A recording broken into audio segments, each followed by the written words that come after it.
രാമ ഹരേ രാമ രാമ രാമ ഹരേ ഹരേ. ഹരേ കൃഷ്ണ കൃഷ്ണ കൃഷ്ണ ഹരേ ഹരേ. കൃഷ്ണായ വാസുദേവായ ദേവകീനന്ദനായ ച നന്ദഗോപകുമാരായ ഗോവിന്ദായ നമോ നമ. എല്ലാ സജ്ജനങ്ങൾക്കും നമസ്കാരം. ഇന്ന് 70ാമത്തെ ദശകം നോക്കാം. സുദർശന ശാപമോക്ഷവും ശംഖചൂഡവധവും അരിഷ്ടവധവും. 1-ാമത്തെ ശ്ലോകം.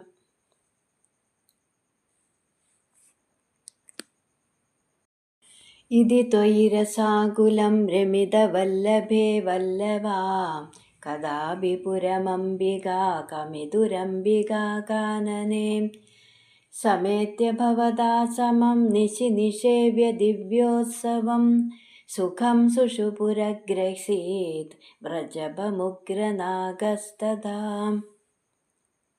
പദം മുറിച്ച് പറയാം. ഇതി ത്വയി രസാകുലം രമിത വല്ലഭേ വല്ലവാഹ കഥാപി പുരം അംബികാ കമിദുഹു അംബികാകാനനെ സമേത്യ ഭവതാ സമം നിഷേവ്യ ദിവ്യോത്സവം സുഖം സുഷുഭുഹു അഗ്രസീത് വ്രജപം ഉഗ്രനാഗഃ തഥാ. ഇതി ത്വയി രസാകുലം. ഇതി ഇപ്രകാരം ത്വയി അവിടുന്ന് രസാകുലം രസകരമായിട്ട് രമിത വല്ലഭേ വല്ലഭേ രമിത പ്രിയതമകളെ രമിപ്പിച്ച് വാഴുന്ന കാലത്ത് വല്ലവാഹ ഒരിക്കല്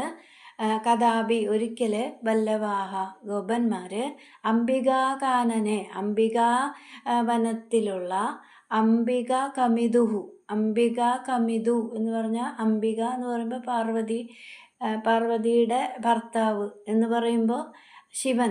ആ അംബിക കമിതുഹു പുരം ആ ശിവക്ഷേത്രത്തിൽ ഭവതാ സമം സമേത്യ ഗോപന്മാരെ അങ്ങയുടെ കൂടെ വന്നു ചേർന്നിട്ട് ദിവ്യോത്സവം നിഷേവ്യ ദിവ്യമായ ഒരു ഉത്സവം കൊണ്ടാടിയിട്ട് രാത്രിയായപ്പോൾ സുഖം സുഷുഭു സുഖമായിട്ട് കിടന്നുറങ്ങി.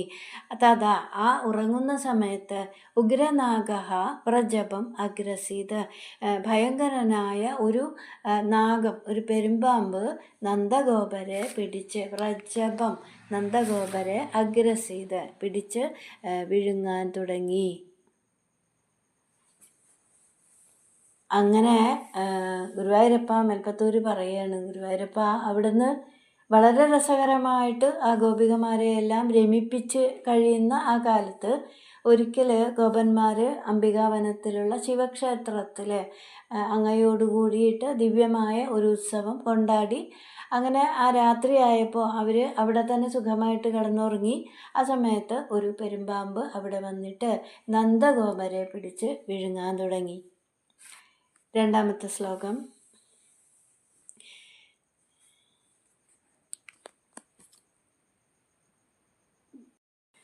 സമുന്മുഖമധോൽമുഖൈരഭിഹദേവി തസ്മിൻ ബലാദമുഞ്ജതി ഭവത്പദേ ന്യപതി പാഹി പാഹീതി തൈ തദാ ഖലു പദാ ഭവാൻ സമുപഗമ്യ പസ്പർശതം ബഭൗ സ ച നിജാം തനും സമുപസാദ്യ വൈദ്യാധരീം. പദമുറിച്ച് പറയാം. സമുന്മുഖം അഥ ഉൽമുഖൈഃ അഭിഹതേ അഭി തസ്മിൻ ബലാത് അമുഞ്ജതി ഭവത് പദേ ന്യപതി പാഹി പാഹി ഇതി തൈഃ തദാ ഖലു പദാ ഭവാൻ സമുപഗമ്യ പസ്പർശ തം ബഭൗ സ ച നിജാം തനും സമുപസാദ്യ വൈദ്യാധരീം. അഥ തസ്മിൻ എന്ന് പറയുമ്പോൾ ആ കാര്യത്തിൽ പെരുമ്പാമ്പ് നന്ദഗോപരെ പിടിച്ച് ആ വിഴുങ്ങാൻ തുടങ്ങിയപ്പോൾ ബലാത് ഗോപന്മാർ ശക്തിയായിട്ട് സമുന്മുഖം നേരിട്ടു.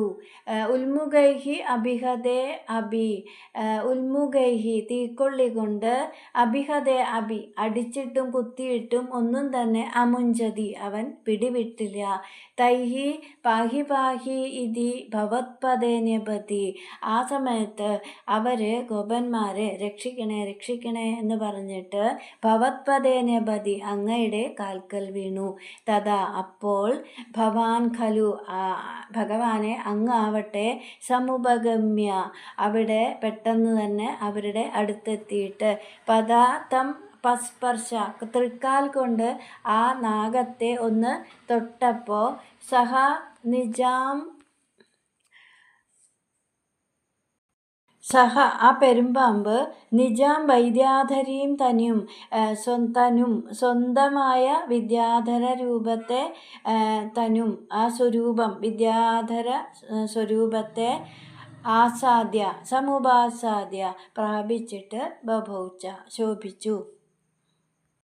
അപ്പോൾ നന്ദഗോപരെ പിടിച്ച് വിഴുങ്ങാൻ തുടങ്ങുന്നത് കണ്ടപ്പോൾ ആ ഗോപന്മാർ അതിനെ പല വിധത്തിൽ തടയാൻ ശ്രമിക്കുകയാണ്. തീക്കൊള്ളി കൊണ്ട് കുത്തി അടിച്ചു, എന്നിട്ടൊന്നും ആ പാമ്പ് പിടിവിട്ടില്ല. അപ്പോൾ അവരുടെ ആ ശ്രമം അങ്ങനെ വിഫലമാകുന്നത് കണ്ടപ്പോൾ അവർ കൃഷ്ണനെ ആശ്രയിക്കുകയാണ്. കൃഷ്ണ കൃഷ്ണ എന്ന് വിളിച്ചുകൊണ്ട് രക്ഷിക്കണേ രക്ഷിക്കണേ എന്ന് പറഞ്ഞിട്ട് അവർ ഭഗവാന്റെ കാൽക്കൽ വീണു.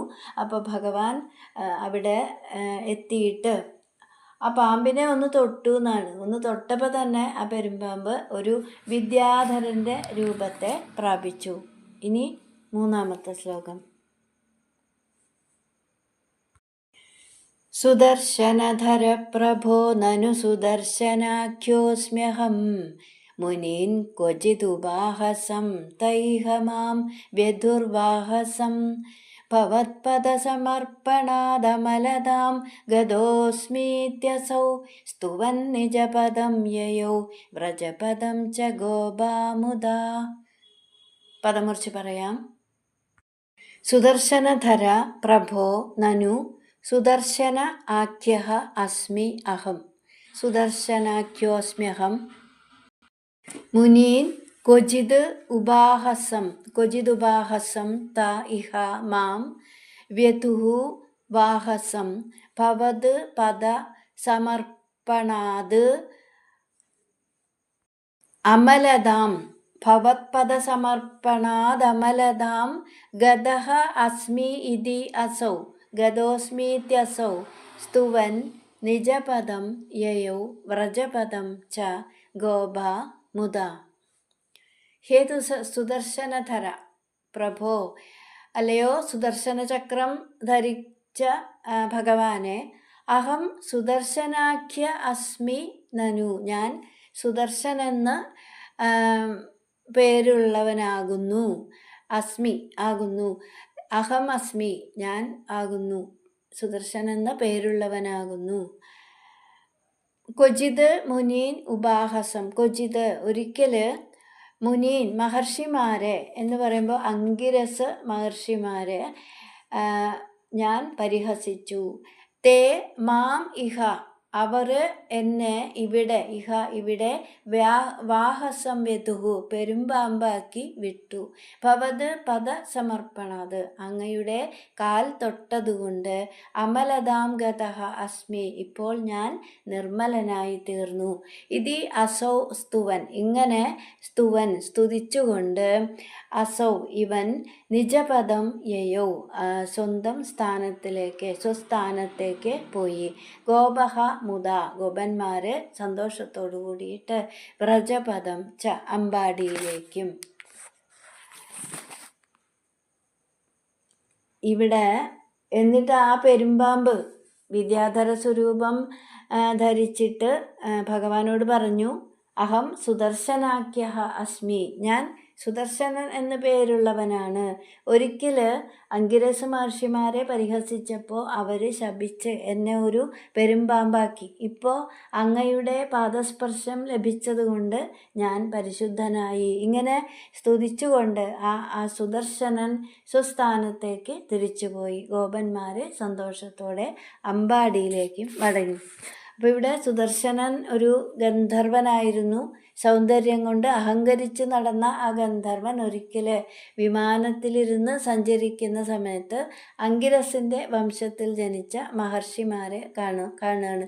അപ്പോൾ കാഴ്ചയിൽ വിരൂപരായ ആ മഹർഷിമാരെ കണ്ടപ്പോൾ തന്നെ ഗന്ധർവൻ പരിഹസിച്ചു.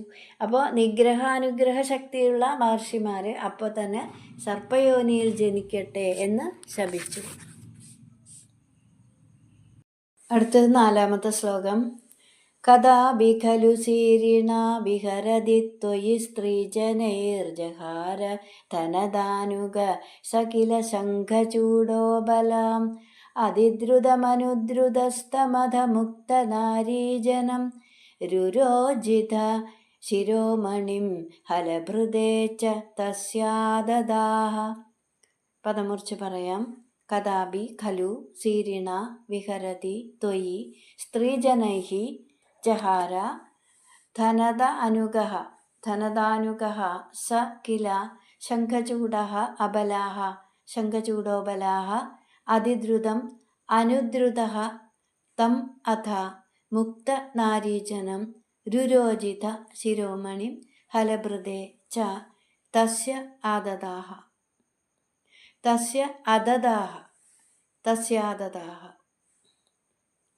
കഥാപി ഖലു ഒരിക്കൽ ത്വയി അവിടുന്ന് ശീരിണ ബലരാമനോട് കൂടിയിട്ട് സ്ത്രീജനൈഹി ഗോപസ്ത്രീകളുമായിട്ട് വിഹരതി ഉല്ലസിക്കുന്ന സമയത്ത് സഹ ധനദാനുഗഃ അവിടുത്തെ അനാദരിച്ചതുകൊണ്ട് ആ വൈശ്രവണ ഭൃത്യനായ ശംഖചൂഡൻ അബലാഹ ജഹാര കില സ്ത്രീകളെ കട്ടുകൊണ്ടുപോയല്ലോ. ജഹാര കില കട്ടുകൊണ്ടുപോയല്ലോ. അഥാ ത്വം പിന്നീട് അവിടുന്ന് അതറിഞ്ഞ അവിടുന്ന് ഭഗവാനെ അവിടുന്ന് അതിദ്രുതം അനുദ്രുത പെട്ടെന്ന് തന്നെ അവനെ പിന്തുടർന്ന് ചെന്നിട്ട് മുക്തനാരീജനം തം മുക്തനാരീജനം ഓടിപ്പോകുന്ന അവനെ ആ സ്ത്രീകളെ കൈവിട്ടിട്ട് മുക്തനാരീജന ആ സ്ത്രീകളെ വിട്ട് കളഞ്ഞിട്ട് ഭഗവാൻ പിന്നാലെ വരുന്നത് കണ്ടപ്പോൾ ആ സ്ത്രീകളെയൊക്കെ അവിടെ വിട്ടിട്ട് രുരോജിത അങ്ങനെ ഓടിപ്പോകുന്ന അവനെ രുരോജിത നിഗ്രഹിച്ചു. തസ്യ ശിരോമണി അവൻ്റെ ശിരസിലുണ്ടായിരുന്ന ആ മണിം രത്നത്തെ ഹലഭൃദേ ബലരാമനായിക്കൊണ്ട് അതദാഹാച്ച കൊടുക്കുകയും ചെയ്തു. ഒരിക്കൽ ഭഗവാൻ ബലരാമനോട് കൂടിയിട്ട് ആ ഗോപസ്ത്രീകളുമായി ഉല്ലസിച്ചു കൊണ്ടിരുന്ന സമയത്ത് വൈശ്രവണൻ്റെ ഭൃത്യനായ ശംഖചൂഡൻ ഗോപികമാരെ കട്ടുകൊണ്ടുപോയി. ഭഗവാൻ പിന്നാലെ വരുന്നത് കണ്ട ശംഖചൂഡൻ സ്ത്രീകളെ അവിടെ തന്നെ വിട്ടിട്ട് ഓടിപ്പോയി. പിന്നാലെ പോയ ആ കൃഷ്ണൻ ശംഖചൂഡനെ വധിച്ചിട്ട് അവൻ്റെ ശിരസിലുണ്ടായിരുന്ന രത്നം ബലരാമന് സമ്മാനിച്ചു. ഇനി 5-ാമത്തെ ശ്ലോകം. ദിനേഷു ച സുഹൃജ്ജനൈ സഹ വനേഷു ലീലാപരം മനോഭവ മനോഹരം രസിത വേണുനാദാമൃതം ഭവന്തമരീദൃശാമൃതപാരണാദായിനം വിചിന്യ കിമുനാലഭൻ വിരഹതാപിതാ ഗോപികാഃ. പദമുറിച്ച് പറയാം. ദിനേഷു ച സുഹൃജ്ജനൈഃ സഹ വനേഷു ലീലാപരം മനോഭവ മനോഹരം രസിത വേണുനാദാമൃതം ഭവന്തം അമരീദൃശാം അമൃതപാരണാദായിനം വിചിന്യ കിമു നാലഭൻ വിരഹതാപിതാ ഗോപികാഃ. ദിനേഷു പകൽ മുഴുവനും ദിനേഷു ച പകൽ മുഴുവനും സുഹൃജ്ജനൈഹി സഹ ഇഷ്ട കൂട്ടുകാരോട് കൂടിയിട്ട് ഇഷ്ട ചങ്ങാതിമാരോട് കൂടിയിട്ട് വനേഷു ലീലാപരം മനോഭവ മനോഹരം വനത്തിൽ കാടുകളിലെ ലീലാപരം കളിയാടുന്ന മനോഭവ മനോഹരം കാമസുന്ദരനും രസിത വേണുനാദാമൃതം ഓടക്കുഴലിൽ നിന്ന് മധുരമായ നാദം ഒഴുക്കുന്നവനും അമരീദൃശാം ദേവസ്ത്രീകളുടെ കണ്ണുകൾക്ക് അമൃതപാരണാദായിനം അമൃതപാനം നൽകിക്കൊണ്ടിരിക്കുന്നവനുമായ ഭവന്തം അങ്ങയെ വിചിന്യ വിരഹതാപിതാഹാം ഓർത്തിട്ട് അങ്ങയുടെ വേർപാടിനെ പറ്റി ഓർത്തിട്ട് വിരഹതാപിതാഹ വിചിന്യ ആ വിരഹതാപത്തെക്കുറിച്ച് ഓർത്തിട്ട് ഗോപികള് കിമു ന ആലപൻ എന്തെന്ത് പറഞ്ഞ് വിലപിക്കുകയുണ്ടായില്ല എന്ന് പറയുമ്പോൾ പലതും പറഞ്ഞ് വിലപിച്ചു കൊണ്ടിരുന്നു. അപ്പോൾ രാസക്രീഡയൊക്കെ കഴിഞ്ഞ് ഗോപികമാരൊക്കെ സ്വന്തം ഗൃഹത്തിലെത്തി. പിന്നീട് ഗൃഹകൃത്യങ്ങളൊക്കെ പതിവ് പോലെ നടക്കാൻ തുടങ്ങി. അങ്ങനെ പകൽ സമയങ്ങളിൽ കൃഷ്ണൻ കൂട്ടുകാരോടൊത്ത് കാട്ടിലേക്ക് പോകുമ്പോൾ അവർ കാടുകളിൽ കളിയാടുന്ന കാമസുന്ദരനും കർണാനന്ദകരമായ മുരളീരവം ഒഴുക്കുന്നവനും അതുപോലെ തന്നെ ലോകോത്തരമായ സൗന്ദര്യം കൊണ്ട് ഗോപികമാരുടെ കണ്ണുകൾക്ക് നിത്യ ആനന്ദത്തെ പ്രദാനം ചെയ്യുന്നവനുമായ ആ ഭഗവാനെ ഓർത്ത് കൃഷ്ണ, മേൽപ്പത്തൂര് പറയാണ്, കൃഷ്ണ അവിടുത്തെ ആ വേർപാട് സഹിക്കവയ്യാതെ ഗോപികമാരെ എന്തൊക്കെയോ പറഞ്ഞ് വിലപിക്കുകയുണ്ടായി. ഇനി 6ാമത്തെ ശ്ലോകം. ഭോജരാജഭൃതകസ്ത്വധ കശ്ചിത് കഷ്ടദുഷ്ടപദദൃഷ്ടിരരിഷ്ടാം നിഷ്ഠുരാകൃതിരപഷ്ടു നിനാദ തിഷ്ഠതേ സ്മ ഭവതേ വൃഷരൂപി. പദമുറിച്ച് പറയാം. ഭോജരാജ ഭൃതകഃ തു അഥ കശ്ചിത് കഷ്ടദുഷ്ടപഥ ദൃഷ്ടിഃ അരിഷ്ടഃ നിഷ്ഠുര ആകൃതിഃ അപഷ്ടു നിനാദഃ തിഷ്ഠതേ സ്മ ഭവതേ വൃഷരൂപി. അഥ പിന്നീട് ഭോജരാജഭൃതകഃ കംസന്റെ ഭൃത്യനും, ഭോജരാജൻ കംസന്റെ ഭൃത്യനും, കഷ്ടദുഷ്ടപഥദൃഷ്ടി ഹിംസാത്മകമായ ദുഷ്ടമാർഗത്തിൽ ദൃഷ്ടി കണ്ണുള്ളവനും, അതുപോലെ നിഷ്ഠുര ആകൃതി കഠോരമായ ആകൃതിയോടുകൂടിയവനും ആയ അരിഷ്ടൻ എന്ന ഒരു കശ്ചിത് എന്ന ഒരു അസുരൻ വൃഷരൂപി കാളയുടെ രൂപത്തിൽ അപഷ്ടു നിനാദ മുക്രയിട്ടുകൊണ്ട് ഭവതേ തിഷ്ഠതേ സ്മ അങ്ങയെ കാണണമെന്ന് വിചാരിച്ചിട്ട് നേരിട്ട് വന്ന് അങ്ങനെ നിൽപ്പായി, അങ്ങയുടെ മുമ്പിൽ വന്ന് നിൽപ്പായി. അപ്പം പിന്നീട് കംസന്റെ ഭൃത്യനും ഹിംസ മുതലായ ദുഷ്ടപ്രവൃത്തികളിൽ മാത്രം കണ്ണുവെച്ചവനും കഠോരമായ ക്രൂരമായ പ്രവൃത്തികൾ മാത്രം ചെയ്യുന്ന സ്വഭാവത്തോടു കൂടിയവനുമായ അരിഷ്ടൻ എന്ന ഒരു അസുരൻ ഒരു കാളയുടെ രൂപത്തിൽ ഭയങ്കരമായിട്ട് മുക്രയിട്ടുകൊണ്ട് ഗുരുവായൂരപ്പ അങ്ങയുടെ മുൻപിൽ തന്നെ വന്ന് നിന്നു. ഇനി 7ാമത്തെ ശ്ലോകം. ശാക്വരോധ ജഗതി ധൃതിഹാരി മൂർത്തിമേഷ ബൃഹദീം പ്രദധാന പങ്ക്തിമാശു പരിഘൂർണ്യ പശൂനാം ഛന്ദസാം നിധിമവാപ ഭവന്തം. പദമുറിച്ച് പറയാം. ശാക്വരഃ അഥ ജഗതി ധൃതിഹാരി മൂർത്തിം ഏഷ ബൃഹദീം പ്രദധാനഃ പങ്ക്തിം ആശു പരിഘൂർണ്യ പശൂനാം ഛന്ദസാം നിധിമവാപ ഭവന്തം. അഥ ജഗതീധൃതിഹാരി അനന്തരം ലോകത്തെ വിറപ്പിക്കുന്ന ഈ ദുഷ്ടനായ കാള, ഈ കാള ശാക്വരഃ ഏഷാ ശാക്വര ഏഷഃ ശാക്വര ഈ കാള ബൃഹതീം മൂർത്തിം പ്രദധാനഃ ഒരു ഉഗ്രൻ ഒരു വലിയ ആകൃതി കൈക്കൊണ്ടിട്ട് ഒരു നല്ല വലുപ്പത്തിലുള്ള ഒരു ആകൃതി കൈക്കൊണ്ടിട്ട് പശൂനാം പങ്ക്തിം ആശു പശുക്കളെ ആശു പെട്ടെന്ന് ആ പശു വരിവരിയായി നിൽക്കുന്ന ആ പശുക്കളെ ആശു പരിഘൂർണ്യ പെട്ടെന്ന് ഓടിപ്പിച്ചിട്ട് ഛന്ദസാം നിധിം വേദത്തിന് ആധാരമായ ഭവന്തം അങ്ങയുടെ അവാപ അങ്ങയിലേക്ക് അടുത്തു അങ്ങയുടെ നേർക്ക് അടുത്തു. അനന്തരം ലോകത്തെ വിറപ്പിക്കുന്ന ആ അസുരൻ ഭയങ്കരമായ രൂപം ധരിച്ച് പശുക്കളെയൊക്കെ ആട്ടി ഓടിച്ചിട്ട് ഭഗവാന്റെ നേർക്ക് ഓടിയെടുത്തു. ഇനി 8ാമത്തെ ശ്ലോകം. തുംഗശൃംഗമുഖമാശ്വഭിയന്തം സംഗൃഹയ്യ രഭസാദഭിയം തം ഭദ്രരൂപമഭിദൈത്യമഭദ്രം മർദ്ദയന്നമദയസുരലോകം. പദമുറിച്ച് പറയാം. തുംഗശൃംഗമുഖം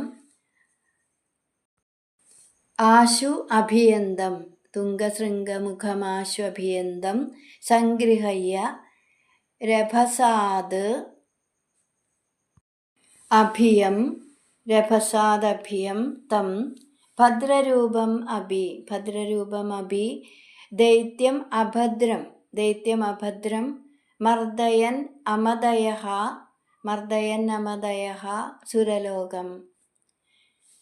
തുംഗശൃംഗമുഖം ആശു അഭിയന്തം കൊമ്പും തലയും തുംഗശൃംഗം കൊമ്പും തലയും ഉയർത്തിപ്പിടിച്ച് ആശു വേഗത്തിൽ തുംഗശൃംഗമുഖം കൊമ്പും തലയും ഉയർത്തിപ്പിടിച്ചിട്ട് ആശു വേഗത്തിൽ അഭിയന്തം എതിരിട്ട് വരുന്ന അഭിയം ഭദ്രരൂപം ഭയമില്ലാത്തവനും ഭദ്രരൂപിയാണെങ്കിലും ഭദ്രരൂപം അഭദ്രം ഭദ്രരൂപിയാണെങ്കിലും അഭദ്രനുമായ തം ദൈത്യം ആ ദൈത്യനെ രഭസാദ് ബലമായിട്ട് പിടിച്ച് സംഗൃഹയ്യ പിടിച്ചിട്ട് രഭസാദ് ബലമായിട്ട് സംഗൃഹയ്യ പിടിച്ചിട്ട് മർദ്ദയൻ മർദ്ദിച്ചിട്ട് സുരലോകം അമദയഃ ആ ദേവന്മാരെ സന്തോഷിപ്പിച്ചു. അപ്പോൾ കൊമ്പും തലയുമൊക്കെ ഉയർത്തിപ്പിടിച്ച് ദ്രുതഗതിയിൽ അടുത്തേക്ക് വരുന്ന ആ രൂപം ഐശ്വര്യപ്രദനായ കാളയുടേതാണെങ്കിലും സ്വഭാവം അത്ര ഭദ്രമല്ലാത്ത ആ ദൈത്യനെ ബലമായി കടന്നു പിടിച്ച് ഭഗവാൻ മർദ്ദിച്ചു. അത് കണ്ട് ദേവന്മാർക്ക് സന്തോഷമായി. അടുത്തത് 9ാമത്തെ ശ്ലോകം. ചിത്രമദ്യ ഭഗവൻ വൃഷഘാതാത് സുസ്ഥിരാജനി വൃഷസ്ഥിതിരുർവ്യാം വർദ്ധതേ ച വൃഷചേതസി ഭൂയാൻ മോദ ഇത്യഭിനുദോസി സുരൈസ്ത്വം.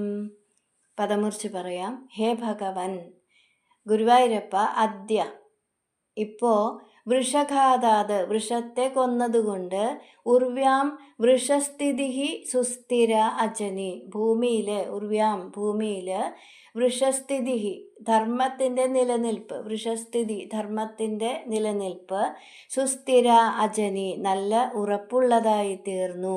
വൃഷചേതസി ഭൂയാൻ മോദഃ ആ വൃഷാവിൻ്റെ ഇന്ദ്രൻ്റെ ഉള്ളിൽ വൃഷചേതസി ഇന്ദ്രൻ്റെ ഉള്ളിൽ ഭൂയാൻ മോദഃ വളരെയധികം ആഹ്ലാദം ആ ഇന്ദ്രൻ്റെ മനസ്സിൽ ആ സമയത്ത് ആഹ്ലാദം വർദ്ധതേച്ച വർദ്ധിക്കുകയും ചെയ്തു. ചിത്രം അദ്ഭുതം തന്നെ. ഇതി സുരൈഹി ത്വം അഭിനുദഃ അസി എന്ന് ദേവന്മാരെ അങ്ങയെ സ്തുതിക്കപ്പെട്ടു. ത്വം അഭിനുദഃ അസി സ്തുതിക്കപ്പെട്ടുവല്ലോ. അപ്പോൾ ഇവിടെ ആ കാളയെ കൊന്നതുകൊണ്ട് ധർമ്മത്തിൻ്റെ നിലനിൽപ്പ് ഉറപ്പുള്ളതായി. അതുപോലെ ദേവലോകത്ത് ഇന്ദ്രനാണെങ്കിൽ അതറിഞ്ഞിട്ട് ഉള്ളിൽ അത്യധികം ആഹ്ലാദമുണ്ടായി. അത്ഭുതം അത്യത്ഭുതം എന്നിങ്ങനെ ദേവന്മാർ ഭഗവാനെ സ്തുതിച്ചു. ഇനി 10ാമത്തെ ശ്ലോകം. ഔക്ഷഗാനി പരിധാവത ദൂരം